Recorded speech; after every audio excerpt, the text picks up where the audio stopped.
CPIയുടെ ബുദ്ധിമുട്ട് മനസ്സിലാക്കിക്കൊണ്ട് CPM എന്ത് ചെയ്യാൻ പോകുന്നു എന്നുള്ളതാണ്. ഇതുവരെ പറഞ്ഞതിൽ നിന്നും മാറ്റിക്കൊണ്ട് NEP ഒരു തരത്തിലും നമുക്ക് പ്രശ്നമാകുന്നില്ല എന്ന് പറയാൻ എങ്ങനെ സാധിക്കുന്നു എന്നാണ് CPI ചോദിക്കുന്നത്.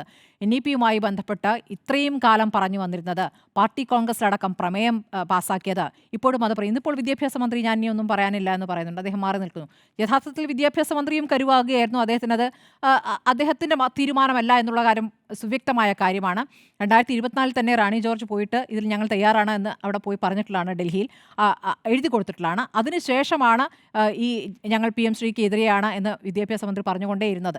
അപ്പോൾ ഇതൊക്കെ അവിടെ തീരുമാനിക്കുകയും അവിടെ പറയുകയൊക്കെ ചെയ്ത ശേഷമാണ്. അപ്പോൾ ഉദ്യോഗസ്ഥലത്തിൽ നടക്കുന്ന തീരുമാനമാണെന്ന് നമുക്ക് വിചാരിക്കാൻ പറ്റുമോ? അങ്ങനെയല്ല, ഒരിക്കലും ഉദ്യോഗസ്ഥലത്തിൽ വന്നിരിക്കുന്ന ഒരു തീരുമാനമല്ല. ഇതിൽ കൃത്യമായ കാര്യങ്ങൾ നടന്നിട്ടുണ്ട്. അതിൻ്റെ താല്പര്യം മുഖ്യമന്ത്രിയുടേതാണ് എന്ന് തന്നെയാണ് മനസ്സിലാക്കുന്നത്. അത് എന്ത് തരത്തിലുള്ള ഡീലാണ് എന്നുള്ളതാണ് അറിയേണ്ടത്. അത് പുറത്തു വരുമോ എന്നുള്ളതാണ് അറിയേണ്ടത്. ഒരു തരത്തിലുള്ള ഒത്തുതീർപ്പ് അവിടെ എന്ത് ബലഹീനതയാണ് ഇങ്ങനെ ഒരു ഒത്തുതീർപ്പിലേക്ക് പോകാൻ ഇടയാക്കിയിരിക്കുന്നത്. ഇപ്പോൾ SFIയുടെ നേതാക്കളിലേക്ക്, DYFI നേതാക്കളിലേക്ക് ഒരു പ്രതിസന്ധി ആലോചിച്ച് നോക്കൂ. ഇത്രയും കാലം സമരം ചെയ്തിട്ട് ഇതിപ്പോൾ നടപ്പാക്കുമ്പോൾ ഒരു തരത്തിലും നമ്മുടെ വിദ്യാഭ്യാസ പദ്ധതിയെ ബാധിക്കില്ല എന്ന് പ്രതികരിക്കാൻ അവർ നിർബന്ധിതരാകുകയാണ്. അതാണ് ഇപ്പോൾ ഇവിടുത്തെ സാഹചര്യം.